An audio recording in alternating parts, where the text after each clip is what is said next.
So we're going to now talk about the reactions of carbohydrates. And remember that carbohydrates are molecules that contain a bunch of alcohol units and also a carbonyl. And so I'm going to put these in order according to whether we're talking about a reaction of the alcohol feature or the carbonyl feature. And then we'll talk about what we mean when we talk about glycosides and also polysaccharides. And so when we say monosaccharides, remember that's a single unit, a single carbohydrate molecule. And so if we look first at alcohol characteristics, one of the reactions we can talk about is to make them into esters. And the formation of esters is something that happens actually in chapter 21. So going out of order maybe is, this is the only thing that will bother you a little bit about this. But you can take an alcohol and make it into an ester with some of the carboxylic acid derivatives. Esters actually are carboxylic acid derivatives. And when we say exhaustive esterification, what we mean when we use this term exhaustive, it means every single OH on this molecule is going to get made into an ester. So every single one of them is made into an ester with acetic anhydride in this example. And even the anomeric OH is made into an ester. What that does is it changes vastly the solubility of this sort of molecule. So these guys have all these OHs. They're pretty soluble in water as long as they're single carbohydrate molecules. These guys have really different properties. There's no hydrogen bonding amongst themselves, and so they're much less soluble than they would have been. And if you look at other carbohydrates, for example, the polymers like cellulose and other polysaccharides, they can also be exhaustively esterified, and so you'd have these chains with all these groups on them. And cellulose acetate is called rayon, for example, so synthetic fibers. And sometimes you'll see the acetate group abbreviated as AC. So that's just this portion right here would be AC. Sorry. In this book they don't talk about other derivatives similar to this, but you can also exhaustively nitrate all these OHs, and so you have nitro groups over all of these positions.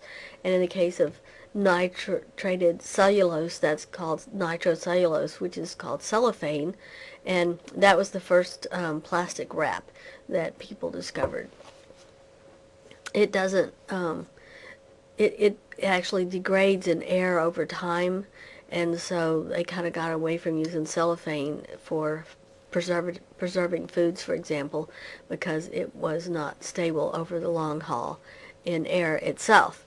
But nevertheless, it was the beginning of a kind of an industry to find ways to wrap up food that would preserve them longer. And some cellophane is still used for certain things. So I wouldn't worry a whole lot about the fact that you don't know how to make esters yet, but you do need to know. And you know, you could use other things, but because of all this crowding and stuff, you're not going to see big gigantic groups hung off of here. It's going to be small ones like these acetates. So something that you are familiar with is turning alcohols into ethers. And again, we can do an exhaustive ether preparation. The Williamson ether synthesis we looked at in chapter 18 used sodium metal or sodium hydride to make an alcohol into an anion, and then we reacted that as the nucleophile in an SN2 reaction, and that was the Williamson ether synthesis. Instead of using sodium in this, because of all these OHs groups, that could be a little bit violent. You know, the purpose of that was to make the oxygen be a full-fledged anion, so it would be a better nucleophile. But in this modification, what they do, and this was also mentioned in chapter 18, is we're going to use silver, and silver will complex with the halogen in here and make this carbon have lots and lots of positive character. So then the silver and the iodine want to precipitate out. And so then you can use just a moderately good nucleophile, so this doesn't have to be a full-fledged anion if you're making this iodine and silver start to leave the solution. And so that is how they kind of get a different twist on the Stella-Williamson, but it's just been modified how you sort of make it favorable. And so by putting the silver oxide in with the alkyl halide, you can do exhaustive alkylation of all of these OH groups, again, including the anomeric one, and turn all of these into ethers. And you can, again, use other alkyl halides. It doesn't have to be the methyl, but because there's a lot of stuff hanging off of here, if you start making it too long of chains, it would get crowded, and they wouldn't find all the spots to go. And again, we could apply this to cellulose or other polymers of carbohydrates, and we can make methyl cellulose.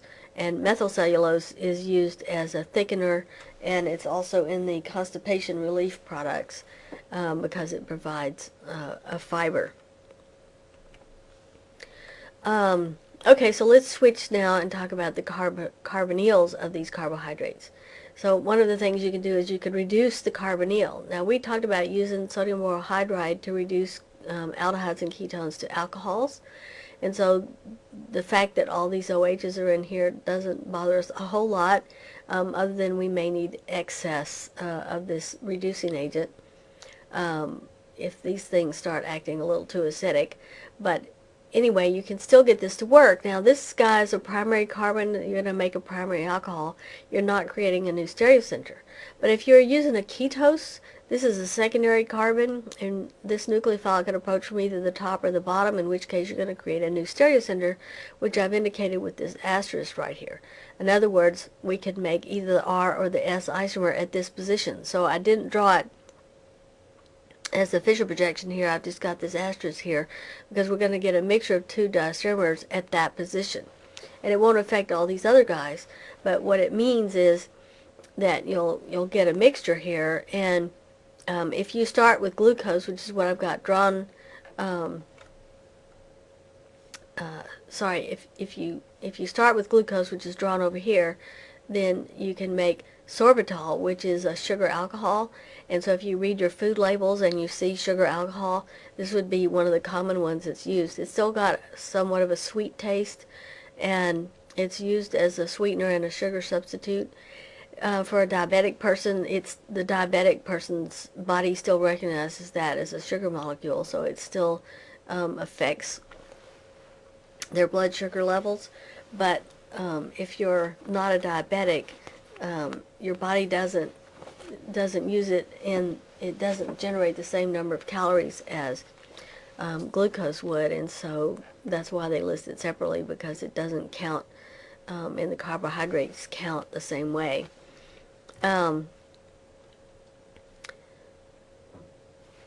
Okay, so I'm going to put this slide back up here because I want to reiterate again your understanding of making acetals.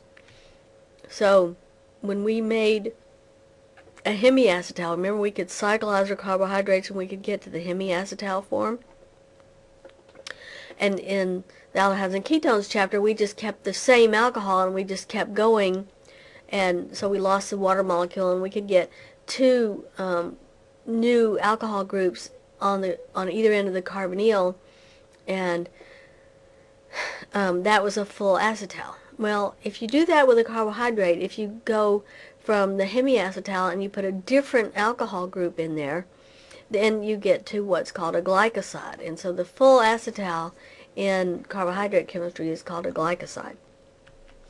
And so if you have the cyclic form, remember the cyclic form is a hemiacetal, and we put a different alcohol in here and replace the second OH with, this is going to lose that as a water molecule, so you make this water molecule, and then this alcohol takes the place of it. Well, then you can get to a glycoside, which is a full acetal.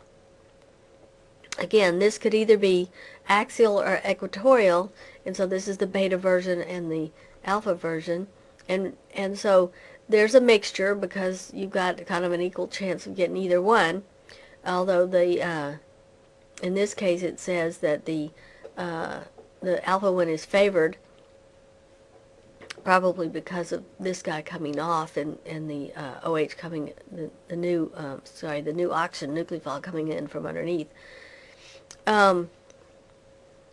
Notice that this is a different result than when we made methyl ethers. I mean, this is really a different way of getting into this group, so you can get the methyl on just that one position.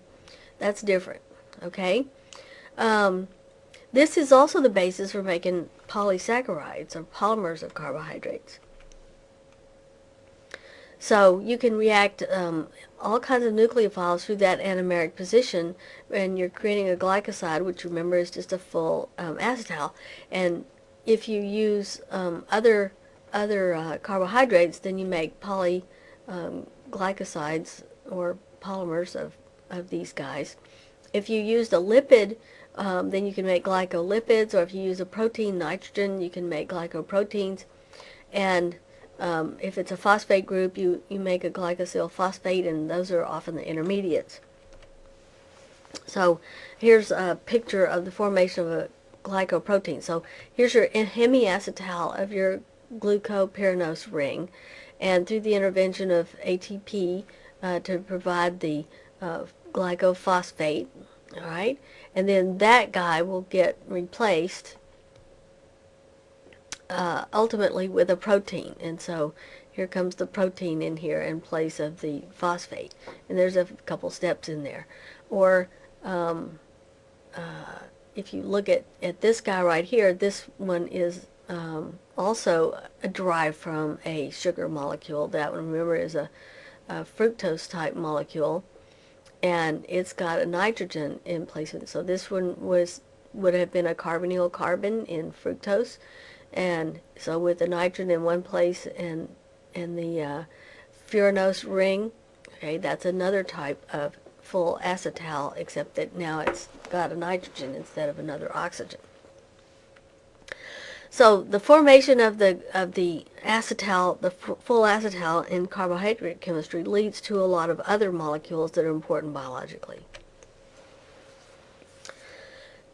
Now we can take these monosaccharides and look at these carbonyl reactions also with the idea that we can cause oxidation. Remember, we talked about that ketones and aldehydes are in the middle of the redox family, and they could be further oxidized, especially aldehydes could be further oxidized to carboxylic acids. And if you do that on a sugar molecule, the sugar molecule itself gets oxidized, and so we call it a reducing sugar, because while it's getting oxidized, the molecule or the substance that it's reacting with is going to get reduced. And so we call it a reducing sugar because of the action that it causes on something else. And this kind of behavior has been used classically to help identify whether something was an aldose or a ketose, because the aldehydes are more easily oxidized. We talked about the reasons for that.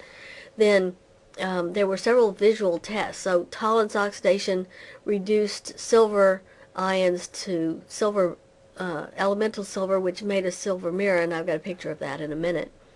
Fehling's test and Benedict's test both used copper, and in solution this copper was bluish or bluish green, and these two buffers of slightly different colors. And both cases they would the sugar molecules that are reducing sugars would reduce the sugar to, the copper to copper 1, which is a reddish color. So you'd see the color change from the blue or the blue-green to the reddish precipitate, and that would tell you that it had an aldose instead of a ketose. There are a few ketoses that would also act as reducing sugars through a series of equilibria, like fructose, for example.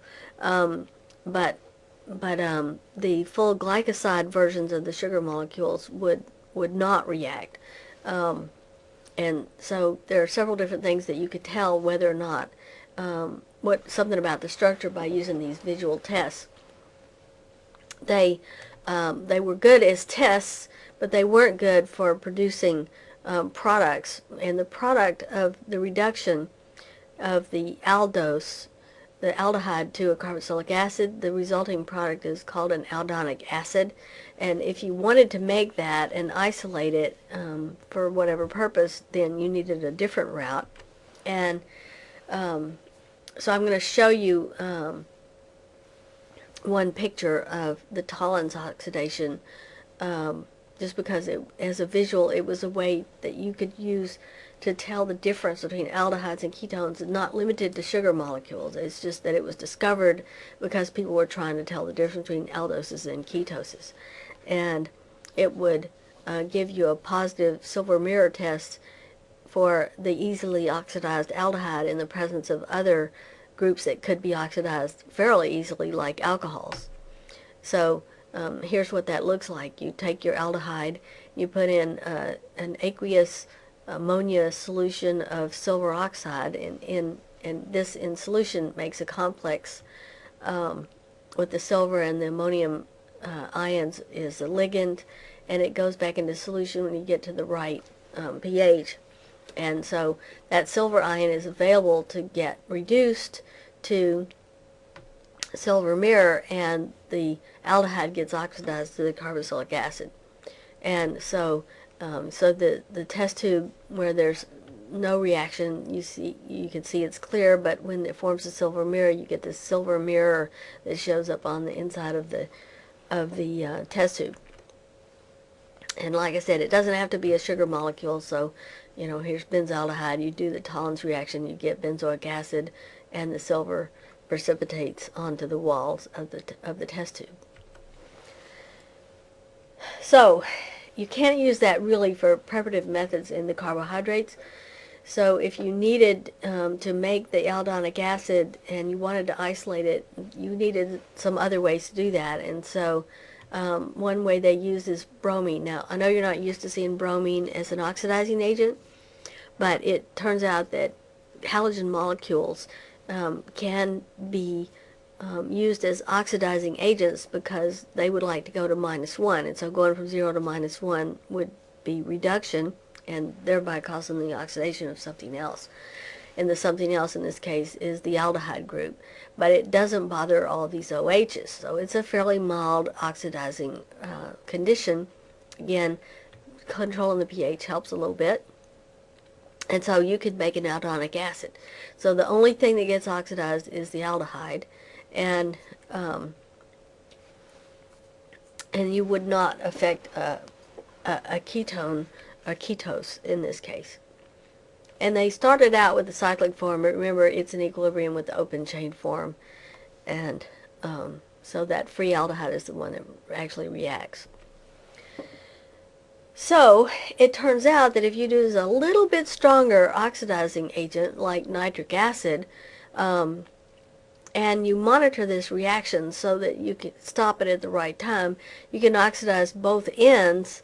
So both the aldehyde and the primary alcohol get oxidized to carboxylic acids, and those are called aldaric acids. And since this one came in glucose, this one is that's the name of the one that specifically came from glucose.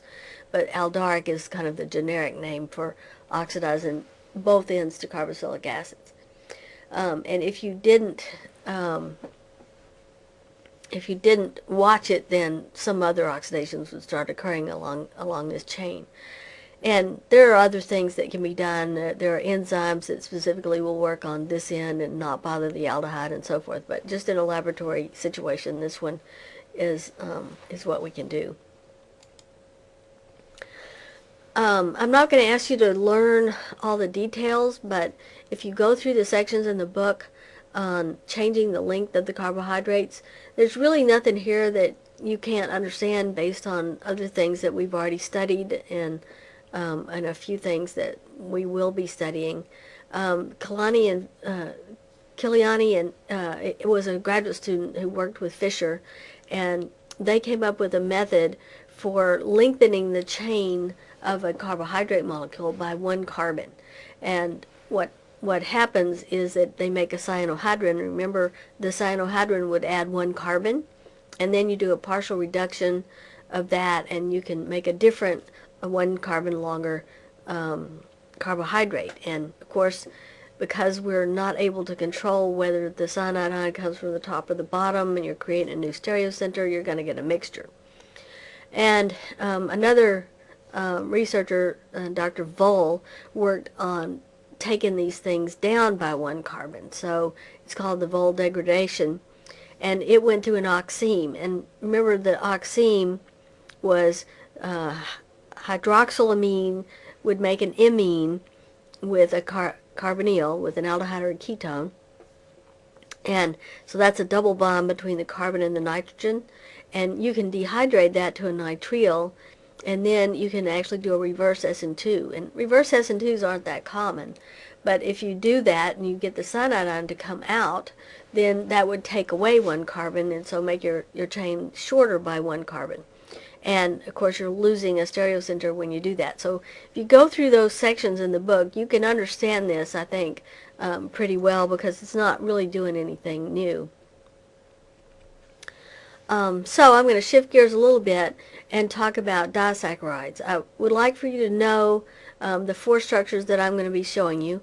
You should, again, be able to recognize which ones are which. And all of these disaccharides are types of glycosides between two carbohydrate molecules. And so both of these two on this page are made out of glucose units. Now you notice right here on this guy that carbon number 1, remember, was the carbonyl when it was in the open chain form, and it's in the alpha position here, and is bonded to the 4th carbon on another glucose molecule. And so this is called a 1,4-glycoside, and it's got the alpha linkage. Alright? And if you have the same situation only with a beta linkage here, then that's cellobiose. So we know that cellobiose is kind of, if you just keep going with beta linkages over and over and over again, you get cellulose. Maltose, if you think about it, is the only difference between maltose and cellobiose is just how these two guys are put together. And you know that you cannot digest cellulose, and so you can digest maltose. People like malto balls and whatever, and it's really all about how these things are put together right here, okay? And so cows can't digest this either, but they have a symbiotic organism in their stomach that can break this beta linkage, but we can break the alpha linkage ourselves. And here's the other two. This one is also a glucose, but it's made a glycoside with galactose, and remember, it's got a different orientation of one of its OHs over here, and that's the only difference, is this OH is up instead of down on galactose. And so that is lactose. Now, again, many people are intolerant, lactose intolerant, and so you see that beta linkage is probably why. And then this one is sucrose, and that's table sugar. And so that's a glycoside of glucose again, and it has the alpha linkage to fructose, and it's a 1,2 glycoside because this is the second carbon on the fructose. All right, the first carbon on the glucose side, and the second carbon in the ring of the fructose. So you need to know those four structures, and you need to understand what the significance of the alpha linkages versus the beta linkages between those two. Now I have my own kind of little sketchy way of drawing these things. The polysaccharides, so I mentioned cellulose. If you had all beta linkages, you get longer and longer. So this section is like the whole molecule hooked through the beta linkage to another whole molecule and so forth. So the book has little tiny rings, and I just kind of did a little sketchy thing like this. The bottom line is, when you have cellulose, you've got these long chains, and there's OHs all over the place, and when they lay along next to each other, then you can have water transport up those chains. And of course that's what trees and plants use to build their stalks, and the water transport happens through capillary action, and it's limited. How tall a tree can be is limited to how much the attractive forces of the OHs and the cellulose are able to overcome gravity pulling the water down, and so trees can only get to be so tall before they can't get any taller because they can't get water any higher. The attractive forces can no longer win once it gets too much gravity working against it. And these guys aren't particularly soluble in water because there's so much hydrogen bonding between the strands. And kind of the same thing happens when you have the alpha linkages, and again, I've done kind of a stylized view. Amylose and is about 20% of the starch, and it has also a lot of hydrogen bonding in here, so it's not particularly water soluble because of the linear nature of it.